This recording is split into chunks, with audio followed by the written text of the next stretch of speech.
When I was like 17 years old, I just became a studio rat. So by the time I was like 25, that's almost all I did. And year, the next couple of years after that, when I was doing things, with Howard Benson, like the first record he ever gave me to work on sold 6 million records. You know what I mean? Like this is kind of like, oh, okay, I'll do this now. Ladies and gentlemen, I'm Siobhán Cronin here as always with my friends Benny Goodman and Cory Peza, and we are once again another episode of 2020. If you haven't listened or subscribed or watched on the YouTube channel, please go to 2020-d.com. We have over 100 episodes now, so yay, we made it. It's crazy. And very excited to dive right into part one of this episode with our dear friend Jim Foster, who has done the Neurotic Guitarist with Ben. He's creative director of Red 13 Studios, has done a bunch of amazing He makes amazing meatballs for the Motley Crue staff. He's been in bands that ended up just getting signed by the Beastie Boys. Nuno Bettencourt, the goat, been around his fucking band. He's been around. He's got some great stories. Yeah. He used to paint houses. A bunch of legendary people, and everything sounded so easy to him. So it was just incredible to hear. Very, very down to earth guy, but amazing stories with a bunch of experiences in the video world. So anyway, let's not waste anyone's time. Let's dive right in. Part one with Jim Foster right now.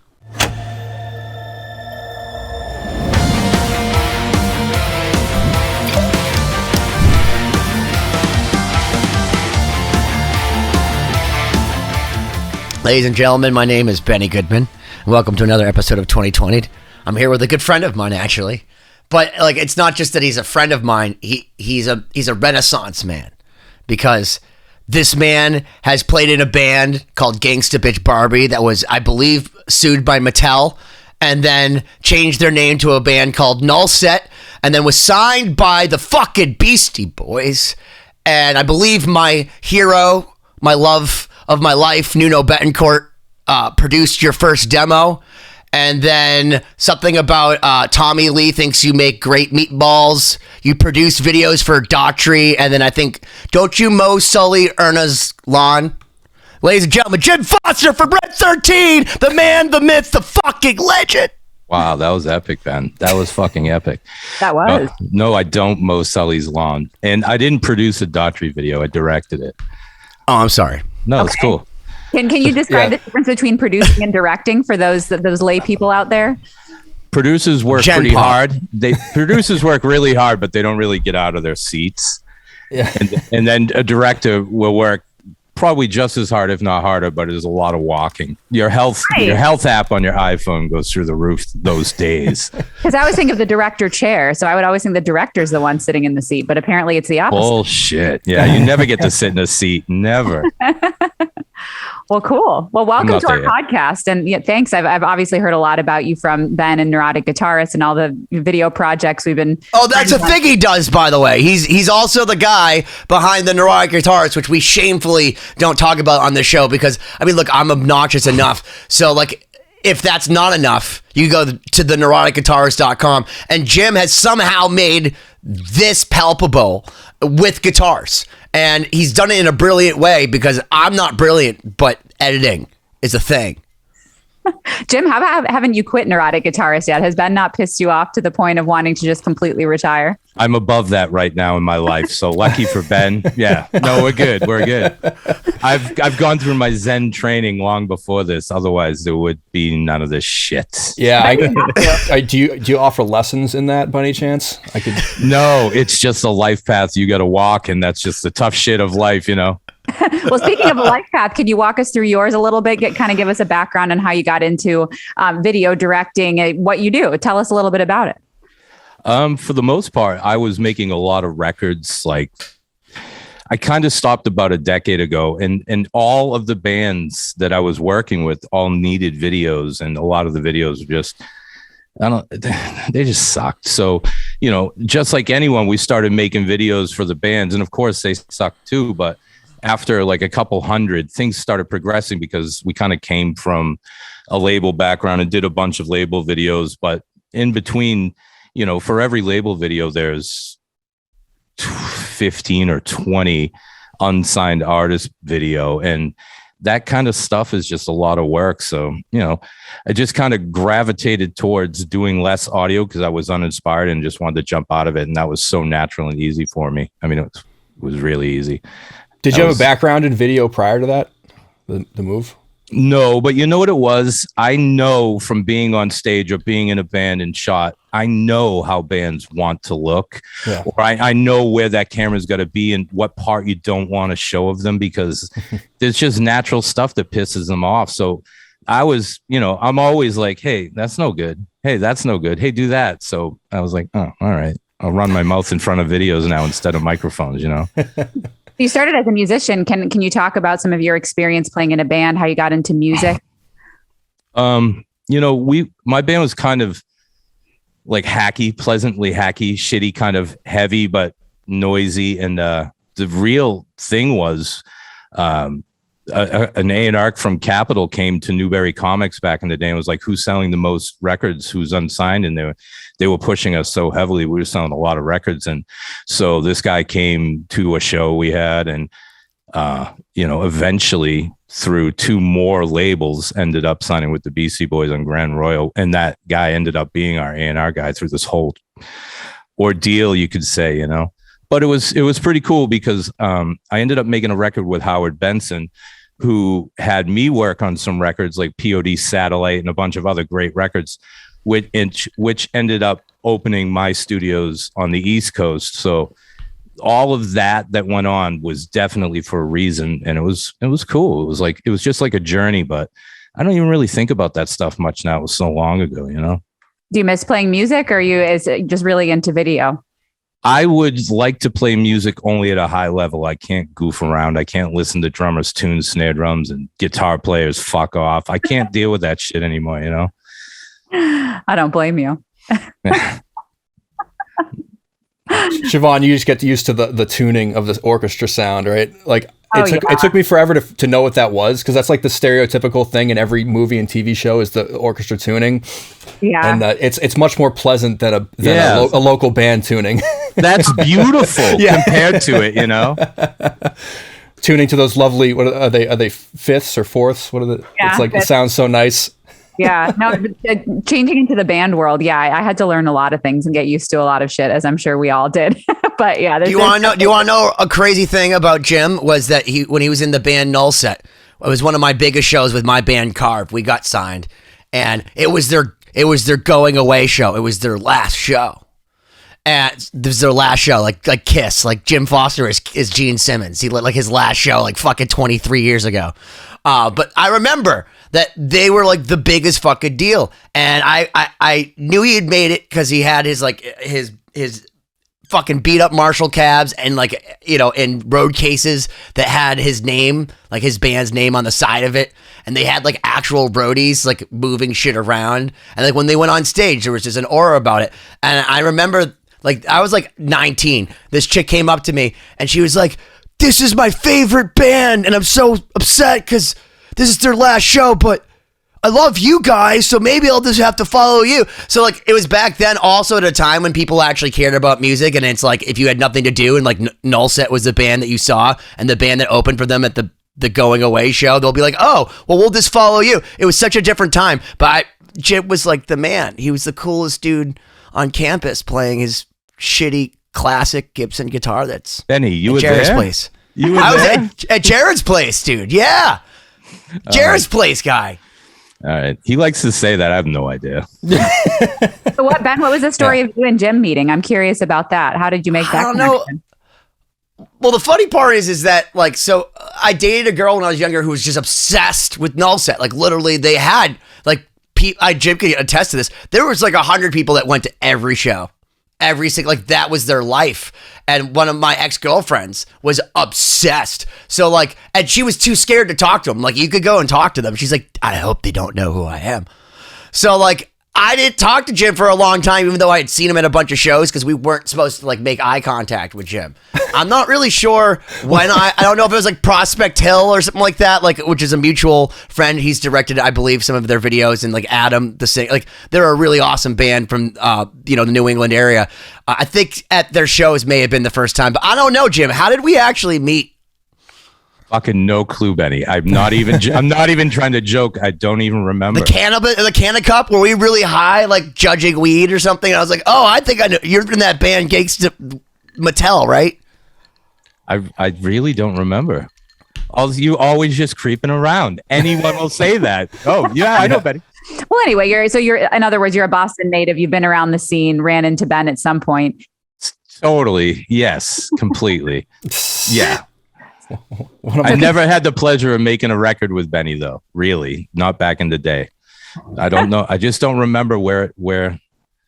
I don't know, Ben. But now we have a bunch of unreleased songs, and I judge people by the songs they don't release. And we got some fucking awesome unreleased songs. Like, I'm trying to go for like Prince Van Halen territory, and like we have songs with David Aberzees from Pearl Jam, all kinds of fucking insane. Like Jim could speak to it. Like great musicians, great players, and I have zero plans of ever releasing any of it. Like, you guys can all fuck yourselves. It's for me. Fair. Oh, can I ask something real quick? Of course. Did the Queen's Gambit win an Emmy last night? It did. So I was actually surprised that the lead actress didn't win the Emmy. I think it was Kate Winslet that won that category. But yeah, for I think directing it won, and then the composer who did the music won the Emmy, which was amazing. Well, yeah, it's the best music ever. That's awesome. Yeah. So what does that mean for you? It means that I was on a film that won an Emmy. I don't get an actual Emmy. I didn't get to go to the awards, but I did. I mean, I worked closely with the composer, and he won the Emmy for composition. Yeah, but you could say you were on the Emmy award winning. Yeah, sure. Oh, of yeah, course. that's badass. We're putting that. That's the new 2020 tagline. Yeah, Emmy award featuring Emmy award winning. Yeah, it's so funny how the stuff that takes the least amount of my time gets the most glory, and then the stuff I slave over for years, 10 people listen to it. So always. Yeah, that's just how it is, I guess. Yeah. But super cool. Yeah, it's very cool to, I guess, rub against people. It's like being a popular podcast host. Yeah, exactly. Instead of being like an unbelievable virtuoso, like violinist, doing all the things that you do, or being in just a rock band, or a writer, or using your masters in anything. You're just gonna make it like being on Spotify, having people listen to you against my obnoxious voice, and just being like, Yeah. What? I don't know. There will be many off-topic rants in this podcast. Sure. Well, anyways, congratulations. That's awesome. Well, thank you so much. Yeah, that was great. Cool. It was cool just to observe. I mean, I played music that was written already, but it was very cool to observe, how composers think about writing pieces, based on images, because that to me has always been astounding. Like, you see something that has absolutely nothing behind it, and you have so much power to drive the emotion, by whatever you write. You can completely change the tone and the scene, with whatever music goes underneath. So it was definitely cool to watch that process, be a part of it. It's a huge part of why it was good, I'm sure. And it was really good. Yeah, no, it was cool to see it, because I hadn't seen the full series. I just saw kind of little clips where I did the the violin stem. So I didn't really know what the story was. And then I was kind of the last person to watch it. People were like, oh, are you watching The Queen's Gambit? It's #1 on Netflix right now. And I'm like, no, I haven't seen it yet. And so I finally watched it. I'm like, wow, that was actually a really cool show. Meanwhile, Benny's going 18, 20 hours a day, fucking fighting for his life for every scrap of fame and every step he could take on the ladder. And Siobhan's like, I don't know. Fuck it. Perfect. Yeah. It's true. Like, I literally remember saying, like, hey, Siobhan, like, you're #1. She's like, what do you mean? And I'm like, The Queen's Gambit. She's like, #1 on what? Like, in the world, for everything. She's like, what do you mean? I'm like, it's going to be, like, probably the biggest show of the... What do you mean? Like, okay, just watch it. Yeah, it really was. And I'll be like, I watched the whole thing, and I was like, this is amazing. And she's like, I got through, like, an episode. I'm like, are you serious? Are you fucking serious? Meanwhile, the music, if I hadn't known that Siobhan played on it, regardless... I would have been like, the music is incredible, and it is so intricate and integral to the way that this thing unravels, and also to the complexities of chess.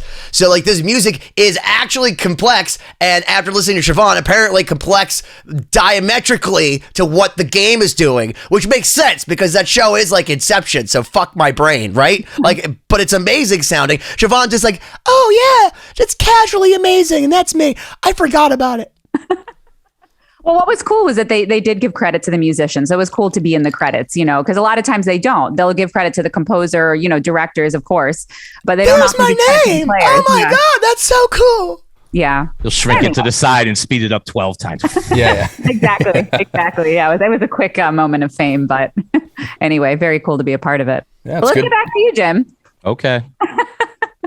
Ben, I'm surprised you don't have more questions as the most knowledgeable. I definitely want to just hop in because you mentioned, you don't think much about, the music, like, original music side of your career in the past too much. But I think it's, from what I know, and I know you produced a documentary on Null Set, correct? Like, you guys have a fascinating story.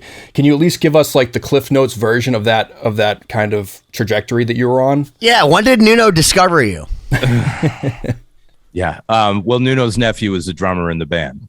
So that helps a lot. Yeah. I mean, and at that time I was recording Nuno's brothers and Gary's brothers band. So there was a little bit of that like shit going on, but Nuno for a minute decided he liked us and he very quickly decided fuck us. I mean, it was that's a footnote. It was a demo anyways. And so the Cliff Note is we jumped from 3 labels in the span of like a year and a half trying to get this record done. And finally at the end, when we had like a heavy hitter like Howard Benson helping us, things were very intense and it took a lot of pushing to get things moving. I mean, if this record came out 2 years earlier, like it should have, things would be different, but whatever. So with Howard pushing that, things got so serious that the ball started getting dropped everywhere because now people who didn't want to be accountable, label types and whatnot, management just couldn't handle simple tasks. And so balls started dropping everywhere. And it just so happened to be that the album came out like a couple weeks or whatever before 9/11, and the Beastie Boys office was right downtown in Manhattan. So, I mean, that was it. They just folded the label over. So that was really the end of all that. And we were going to sign to like, honestly, some weird shit like Rough Riders or some crazy hip hop labels for a metal band. But it just turned out that our singer's like, you know what? I mean, the whole time our singer's running like this giant computer corporation. So he always said, hey, if it's not fun for me, I'm leaving. Yeah. And he did, and he fucking did. And so I always like, hey, he always said he was going to do it. So you can't get mad at him.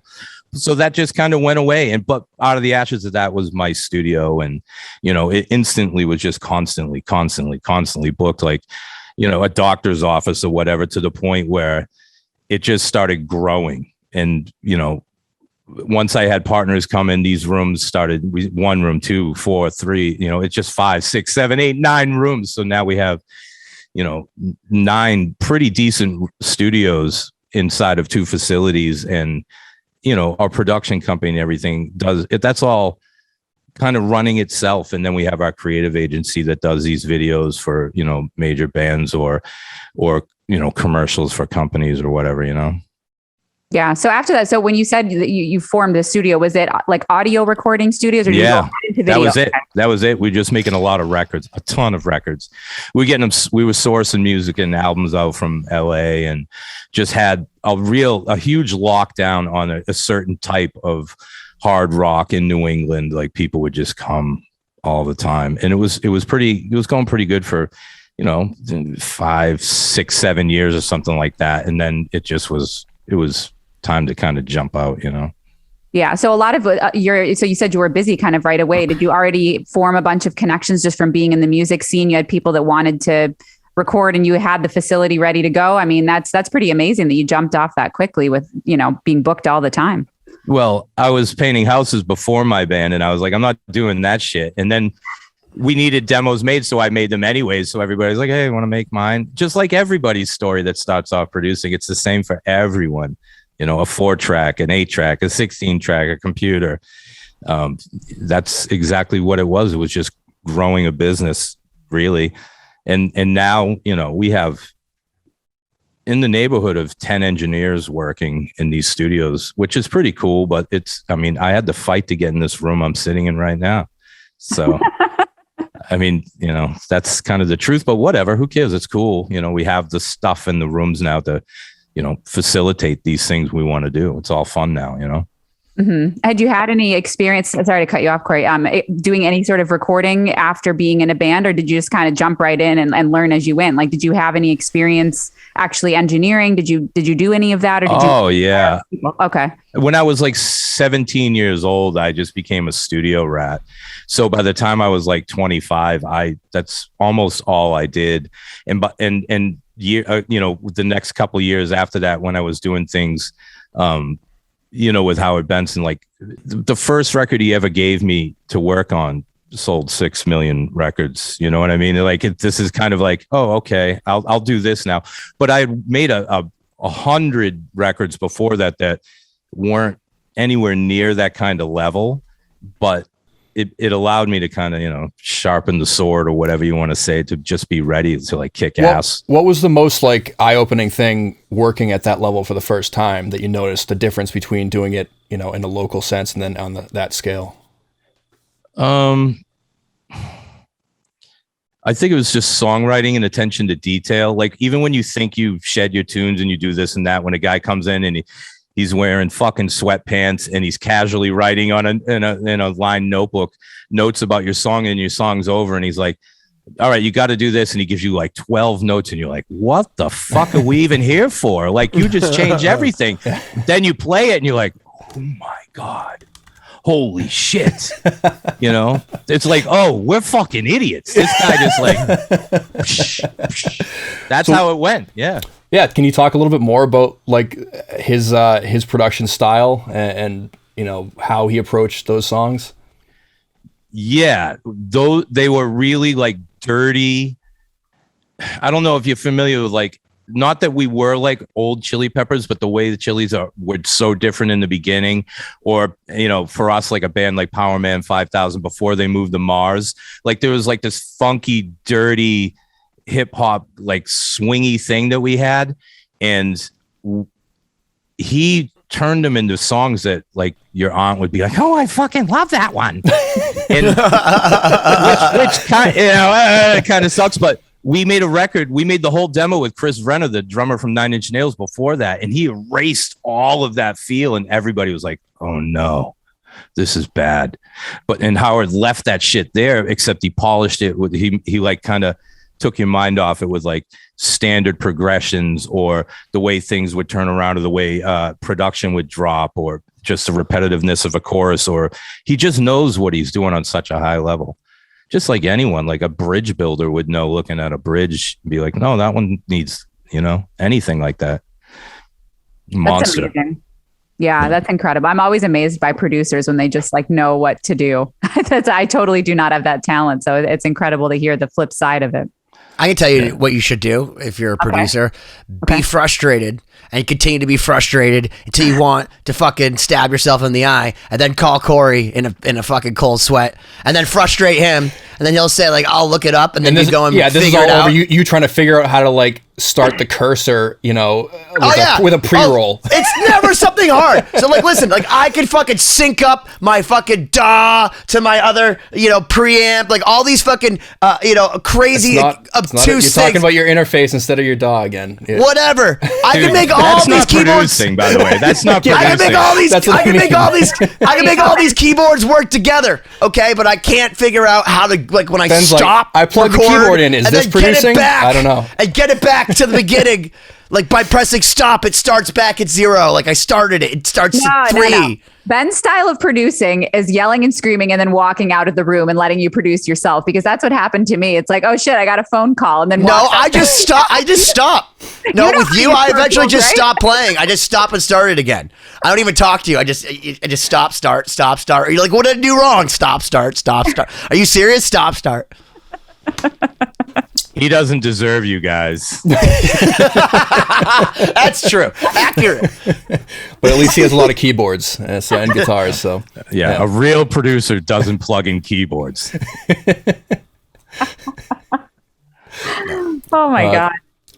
Well, yeah, it's such a unique experience to have that level of talent and expertise, to be introduced to that from. Like, I think a lot of people maybe work their way up to that. So it's kind of cool that you get to see right at that highest level right away. Do you think that shaped, your perspective on music and the way you wrote moving forward? Oh yeah. I'm not bullshitting you. At the end of 3 months of making that record, when I left there, I was reprogrammed. I was OS 13. I literally left there like, oh, well, Howard does this, Bobby does this, and I know how every little thing they did was laid out in graph and what would happen. I knew beforehand, but then I saw how to like systemize it and make it fast. You know, it's everybody does the same thing. It's just the high level dudes do it automatically quicker, you know. If I remember correctly, at some point, either talking with you or in some discussion, you mentioned that you were kind of early on with the digital editing and Pro Tools, like kind of picking up that and becoming almost invaluable because not a lot of people were doing it. Is that correct? Yeah, I started when the Macs looked really weird with funny fonts and shit.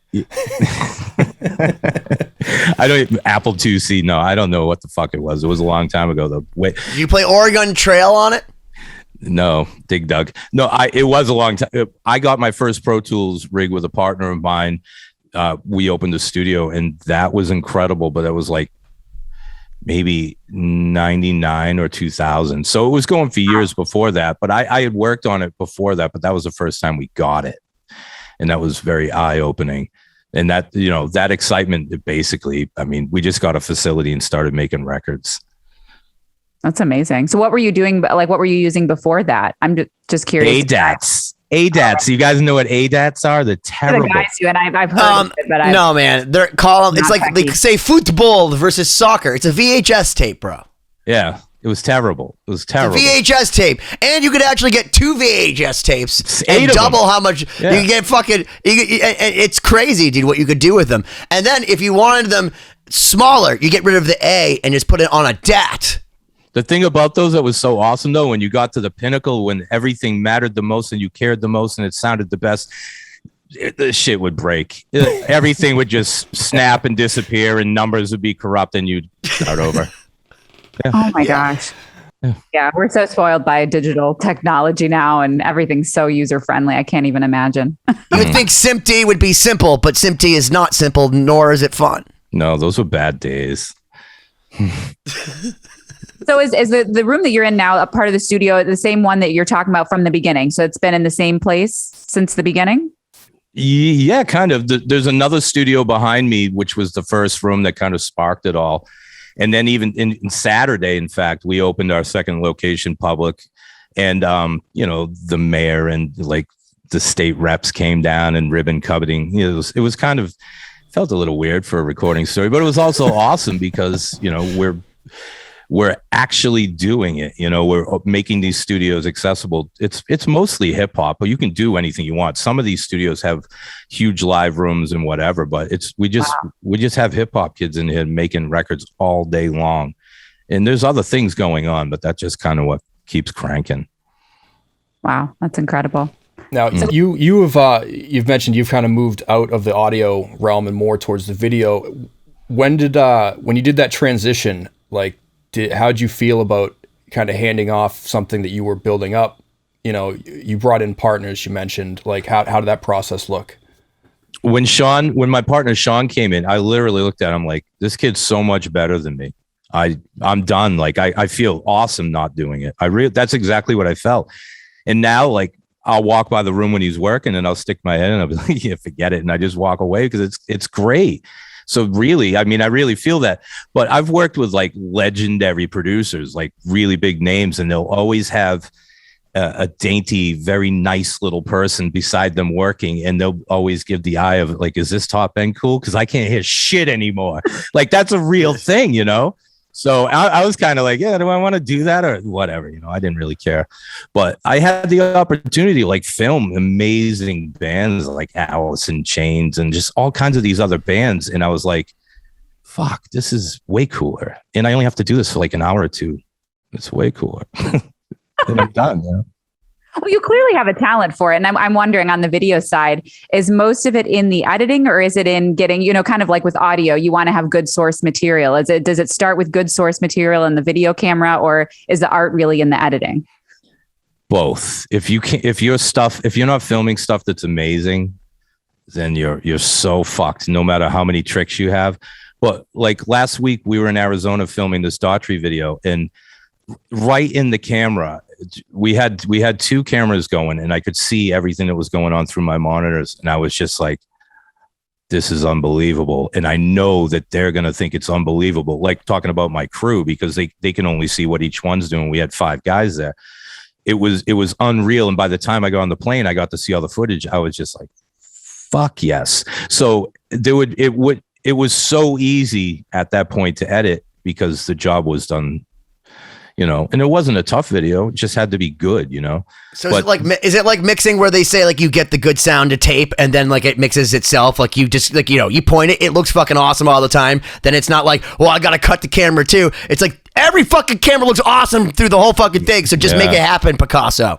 Now, when you're shooting Daughtry, I know this is a pre-recorded one, but I'm just gonna because I'm working with Ben. The most fun challenge with him is where do I cut to the point where he's playing the bridge over the verse, and I need to figure out if his hands line up correctly with the next edit here.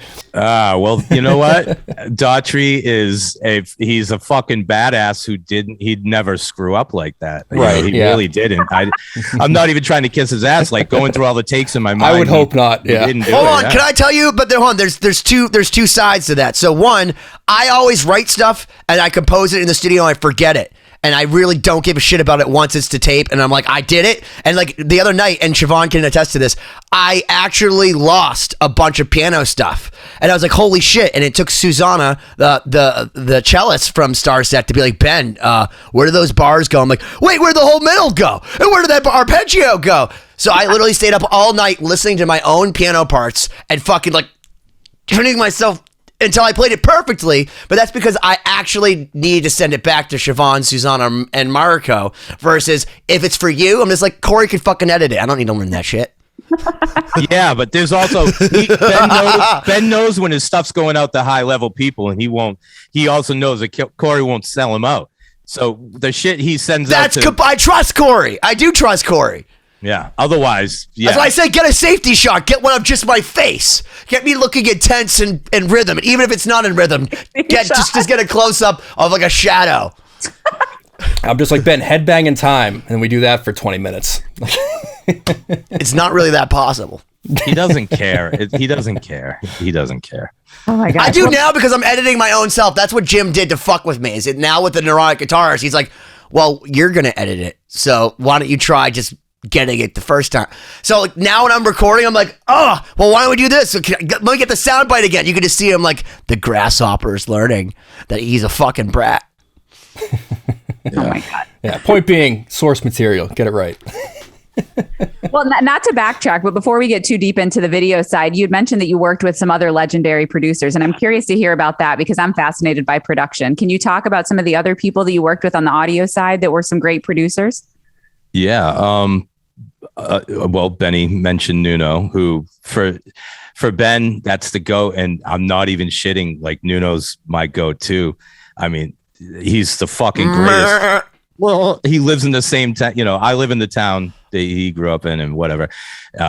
But that's it's his birthday today, by the way, just so you guys know when we record. It's actually his birthday today. Later, because isn't that weird? Isn't that weird that today, like a synchronicity, is that it's Nuno's birthday, that we'd all be together? Well, actually, by the time anyone watches this, his birthday was no. But I'm saying that when we were recording this, us actually serendipitously, like we could all send our collective energy. Yeah. So Nuno, to his dream catcher. I want to try to go from there. I said we had worked with Chris Renner, which that didn't really work out. But one thing that was amazing from that, I made a record that failed demo to no fault of Joe Barisi's, who is the fucking legend. If you know who he is, he's like a Sound City dude from back in the day. He's incredible. He's one of the top dudes, Queen of the Stone Age, like Fu Manchu records. He makes like Tool records. He's incredible. And I got to spend some time with him and really watch what a dude who is not afraid to plug in like 12 amps and, make 3 of them sound so broken you would never plug it in. And it just turns into this thing. It's like, what the fuck? It's huge. And that was just incredible. I've worked with Bobby Brooks, who's worked with Rick James and Michael Jackson. And, I've cut a couple of records with him, and he's an incredible engineer. just a fucking legend, an absolute legend. I've had the honor of like fixing mixes, getting Pro Tools things ready for mixes from guys like Mutt Lang and Tom Lord Alge and shit like that. You know, I've done it so long that there's really nothing I haven't done. I quantized a 15-minute Christmas song for the band Chicago. I'm not a drummer. For me to be putting a click track to this shit, it was really mind-boggling. It really was, and it's just crazy. And then I've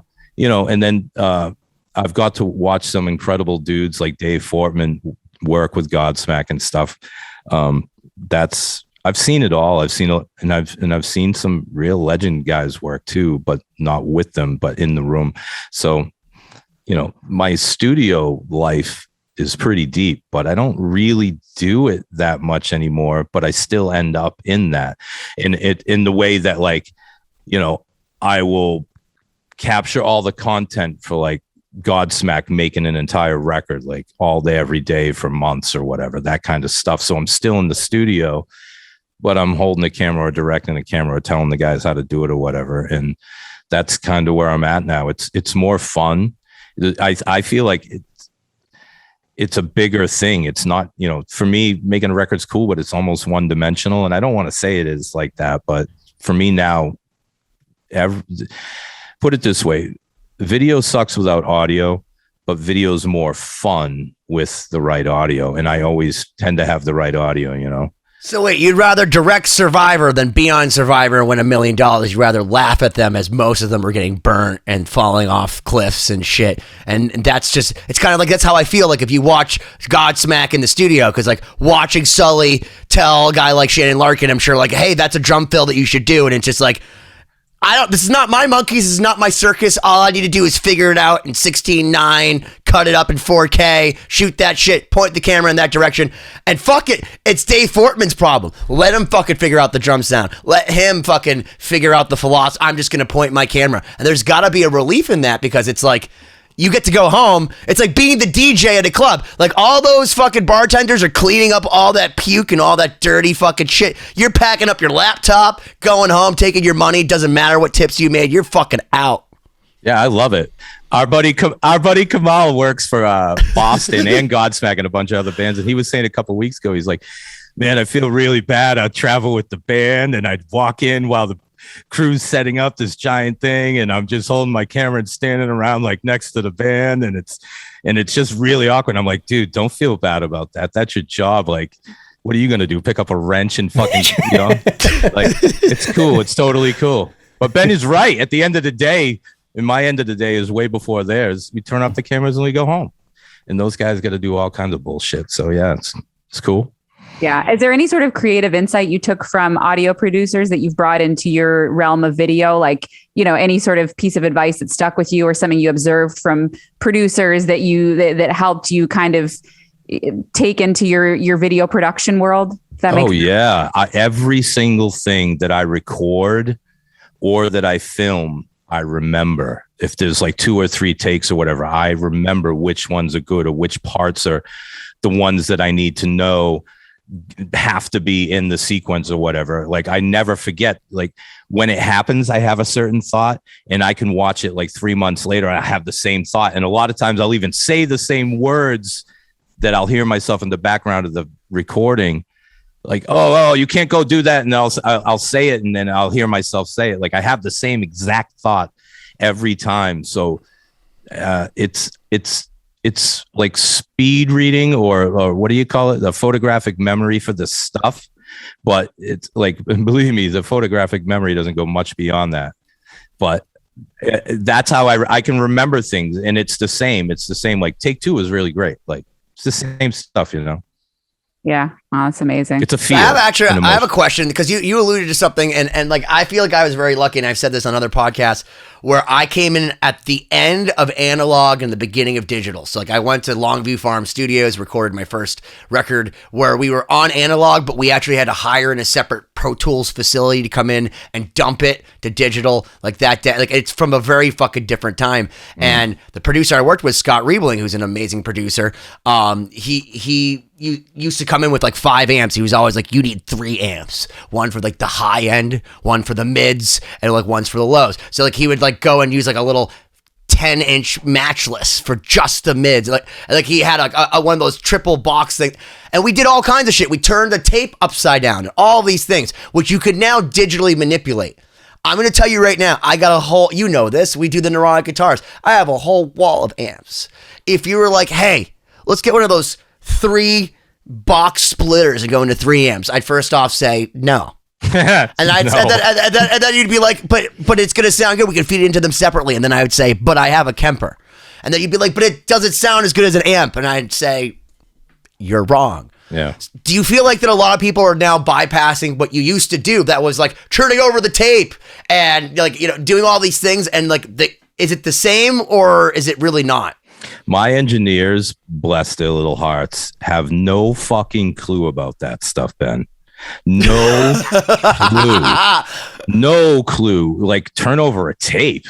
Like no clue. And some of them like go to like, you know, graduate from like UMass Lowell Audio, like great programs and stuff. But those days are so far gone that they wouldn't understand. Like, to be honest with you, for some of them, and we're talking people with amazing ears, they can't mic a drum set, but what they can do with the vocal would blow your fucking mind, you know. But this is a different world. They focus different. It's different skills. Yeah. It's totally different skills. To be able, like, it's funny because Cory, I love Cory for this because now I felt like a fucking wizard because I just follow his laws. No.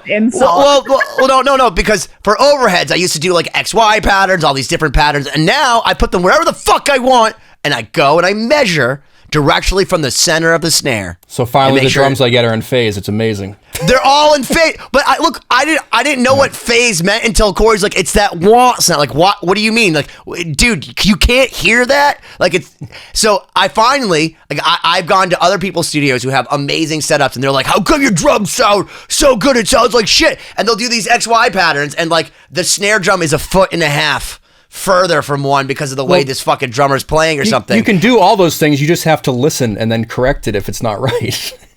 No, I know, but like the way you taught me, now like I'm an idiot, but teach a man to fish. I'm eating fish every single time. So when I set up drums, you're like, all my drums are in phase now. I may not turn on the right room mic, and I may forget to give you a whole fucking rack tom, but I will always make sure my overheads are in phase. That's actually the first rule of You Don't Suck. If you can hear that something's in or out of phase, then you're on the right track. If you don't know what that means, then go fuck yourself. Maybe they're just not phased. Yeah. Unfazed by phase. Yeah. Unfazed by phase. Wow. A lot of great advice in here. Do you even know what do you know what phase means, Siobhán? Yeah, of course. Because it's like binaural. Yeah. I've only learned because I had to learn how to record myself, and my husband's really good with engineering, and he'll be like, oh no, we got to place the mics and make sure they're in phase so they don't cancel. You mean like when we do 100,000 violins in a row and it's like they start sounding weird and you're like, why? You're like, oh, that's because I wasn't standing equidistant from that one to that one. No, it's we did that a lot. It's probably because you're so good that you're replicating yourself too tight and it's really doing weird shit. She does get overtones, dude. It's fucking ridiculous. She's so consistent. Like, first off, every take is a take. It's just a matter of, did I get it? I don't know. And then it's like, and then the other thing is you'll say like, get a harmony, like give me a third, give me a fifth. And she'll know it's a natural, it's a sharp, it's like a double flat, like whatever, just off the top of her head in real time. And it's never ever about the technique. And it's just so amazing because like Siobhán is a human violin machine. She's the Violympic leader. Well, thank you for the compliments. I appreciate it.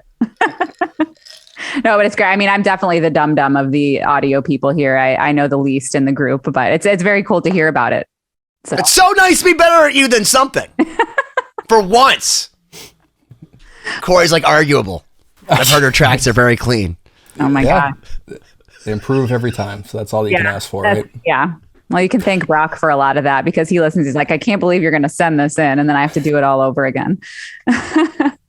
Well, you should just tell him that he needs to be fucking engineering it from the start and be a fucking man. And then if he wants to support you, that he would support you by being an engineer because clearly that's his skill. And your skill is being awesome at violin. And if he was awesome at violin, he'd be playing violin and then you would be recording him. But he's not. So he should be doing that for you. Right, Brock? Yeah, exactly. No, but I mean, coming back to Jim, I totally relate. I mean, speaking of that, I totally relate to not wanting to deal with that stuff. So yeah, I mean, the audio engineering brings pain to me, and it just seems like very, very difficult. And I just don't want to be bothered with it. I'd rather just do my creative thing with violin. So anyway, we can jump back to you and continue on with your story. Let's get back into video, and it's how you branched off into that. So you were over it with audio stuff for the most part. You still have your studio running. What were some of you kind of alluded to it earlier, but some of your early projects on the video side? What was kind of your first dabbling in filming, video, editing, all of that? I did actually say earlier, I filmed Allison. I was just a cameraman for one of my friends who was directing, but it was Allison Chains in, it was like their first concert back with their new singer, who was fucking so incredible. And it just blew my mind. The man. Yeah, William Duvall is the man, but it just blew my mind. I happened to be like the center stage cam, just filming but I was like, you know what? I'm not doing this shit, like audio stuff anymore. And then right at that same time, I started doing stuff for Sully Erna on his solo tour. I started doing all these videos that he would play on the screens behind him when, on that tour. And that was a lot of work. And, we made a little film for the beginning of it that explained, music and emotions and all these kind of things. And then that kind of eventually worked into work. And like I edited and I was a producer on 1,000 horsepower music video. And then from there, things just started kind of like jumping. For some reason, I got lumped into a bunch of heavy metal video bands, and I was just like, what the fuck am I like? I started making like all these devil videos and all this heavy shit, and I'm like, you killed me in a video. That was fun. Yeah, but that wasn't really heavy. That was just like, no, that was more like emo pretend heavy. Yeah. That was like girls like, this is so heavy, this is the heaviest thing on my mix, and all the dudes are like, this is not fucking heavy. It's funny you bring that up. Like, how did we meet? Well, that was the first time I think we really hung out, like extended. Do you remember what you called me? Nah, it doesn't matter. Do you remember what you asked me? So now you remember. I asked this question earlier, and all of a sudden you're remembering, Ben. You even remember what he said to you? No, I'm saying I remember what you said to me when he called me about that video. Oh, okay. He called me up. He goes, I'm going to be shooting a video. I need a hot chick for like nothing. And I need like a stupid looking kind of. It's like, oh no, I think I said I need a dude with nipple rings, Ben. I think that's what I said. Oh, well, listen, if you go online, there's like 10,000 comments and 9,800 of them are about my nipple rings in that video. So from ashes to new. You know what? The irony is that video actually does have a few views on it. What is it? Millions, like, tens of millions. Yeah. So, that worked out, and I did some. Oh my God! You killed me going the wrong way down the road. I had to have been in Australia. That's because I stole the footage. Yeah, from a European video site. I'm like, dude, he kills me, and then I'm like, wait a minute. I'm watching it a bunch of times. I'm like, that's the wrong side of the road. It was European stock. Nice. My God. Yeah, but I always have. Ben will tell you, I think Ben's perplexed at why certain people call me to do certain things out of the blue. Like, he's like, how do they know you for that? Like, but I just got done doing a reality show for Godsmack, which was months and months of filming. Like, it's a real reality show. So that was pretty cool. I got a random call one day to shoot a video for Queensryche. Just weird, random shit just is always happening. But I don't really question it. Yeah, so reality show is obviously like a whole different level of production than like doing a music video. Do you have a preference, or do you like to mix it up? I could tell you that was probably getting the pilot done for that in the last, like, Ben will tell you, I couldn't even answer the phone. The last 4 weeks of the edit with Sully was like the hardest shit I've ever done. But the end result, I mean, like really almost depressing, and it just gets so low that work is so hard, and if there's a hiccup, it makes work even harder. But at the end of it, we were both just like, shit, this is fucking awesome. So it was definitely worth it. And honestly, 3 days after a month of terrible work, you're like, hey, this was cool. So, it doesn't matter. Honestly, the hard work doesn't really matter in the long run. But yeah, to answer your question, I actually love that because I love working with my crew and I get to use more camera guys and audio dudes. And like, these are all my friends and we get to travel around and all that shit. So yeah, I do like that. Yeah. One of my favorite things about video is that like feeling after you finish that like you've created something and it's done and it's out there and you actually have that sense of like accomplishment, which you obviously have for music, but I feel like video, it hits more levels. Like you mentioned, it's a little more depth to it. When you finish a project, are you like, boom, done, on to the next, or do you kind of, does that stick with you at all?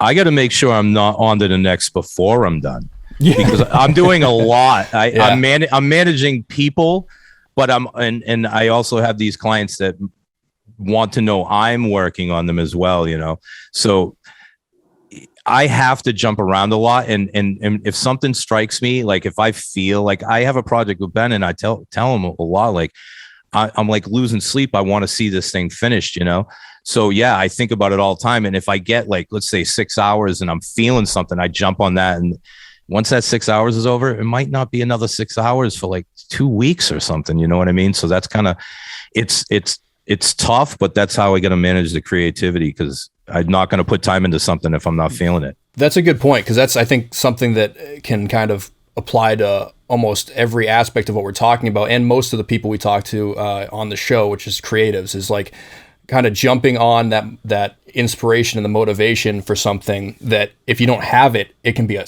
struggle to like, just put an hour into something and then you sit in there and you haven't, it's just, you're not feeling it. So do you find that having the multiple projects and being able to jump around helps with that? It depends.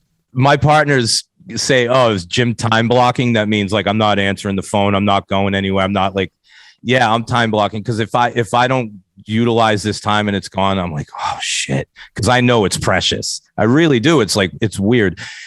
I have to do this all day, every day, or I can't keep up with the work I have. So I will say one thing I've appreciated working with Jim is that, when we talk about stuff, he'll be like, dude, do you know that you just spent 3 hours talking about this thing that's annoying you? Like, do you know how much time we could have been just doing shit and blah, blah, blah, blah. And it's like, he puts a lot of things in perspective as far as like, like I have obsessive thoughts and I don't take Lamictal. So I'm like, hey man, that's great. But Jim does have a very Zen thing where it's just like, it's that whole, like, you can only appropriate so many fucks to things. Like, do you really have time to worry about that? Like, are you actually on fire? You're not? Cool. Focus.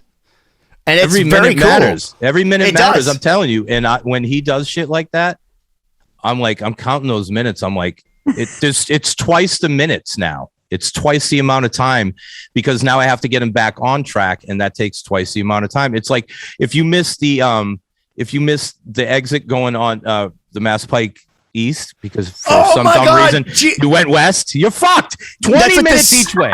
That's like the 7th level of hell in Dante's Inferno, is literally missing the exit at 90 and then watching your GPS just go like that way, and then it's just the same line back that way, and then there's just one like divide where there's like a cop thing where you could technically do a U-turn in the middle of a highway. You're like, I'll risk it.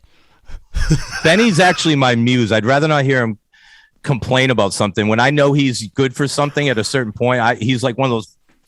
He's one of those little wind-up toys. You just gotta point him at something and let it fucking go, and then he's like he'll go get it, and that's it. And otherwise, you could sit on the phone and talk about it for hours. So you got to know how to use Ben. He's like a laser beam. Well, you try. He's trying to be like, can you write this out? I'm like, no. And then like he's also realized, like, instead of trying to organize you, I'm just gonna be like, here's a fucking microphone, Benny X, and I'm like, oh well, let me tell you about that, Jim. Yeah. Well, Ben also likes to say he's absolutely not doing something, and I'm sure you two know about that. My grandfather taught that to me. That's fucked up. But we can move on. We can move on. My grandfather one year was like, I'm not going to garden anymore. My mom was like, that's silly. And he didn't garden ever again. Oh my gosh. That's true. He got older. He's like, I'm too old to garden.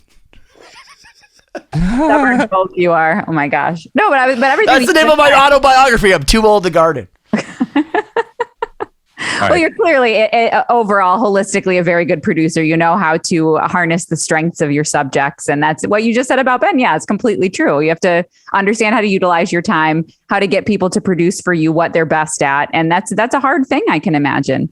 Do you have any stories of working with other people where you've had, and maybe this comes down to the difference between producing and directing, but have there been any experiences you've had where you've had to really guide people or deal with difficult personalities or somebody that's not so great in film or in front of a camera? Yeah, I mean, I'm sure all the time. Every time. No, very few actually know what they really want. I don't want to keep bringing up Sully, but Sully knows 100% exactly everything that he wants and where it's going to go and how it's going to go down. And then you get another person that might say, I trust you, this and that. And then you get the others be like, why the fuck you got the camera on me that way? It's like, where the hell's the trust? But what it really comes down to is if you don't know the person, you need to assess their personality immediately and then compartmentalize it to like, are they a Toyota, a Rolls Royce, or a Lamborghini, or however you do it in your mind? Well, I would like you to take that metaphor, because we have a very close friend of the show that's a mutual friend. He's very close to my spirit animal, but you watched him for over a month with your whole crew. Shanon Larkin. Can you tell us about your experiences with him? Because I find him a very interesting character, and I love him. I love him very much. What's not to love? He's a fucking man. He's the drummer in the first band I ever saw in my life in a club, Wrathchild. It was incredible. Nice. Blew my fucking mind. I immediately went to the mall and stole his tape the next day. And I was like 15 or something like that. And on that record, that's a badass story, dude. You went and stole his tape. I had to. I didn't have any money. But at that gig, ironically, they played Pink Floyd's Time, and like whatever it was, 20 years later, 25, whatever it was, I was in the studio while Godsmack was covering Pink Floyd's Time, and I'm filming the guy, and I'm just like, this is fucking wild, dude.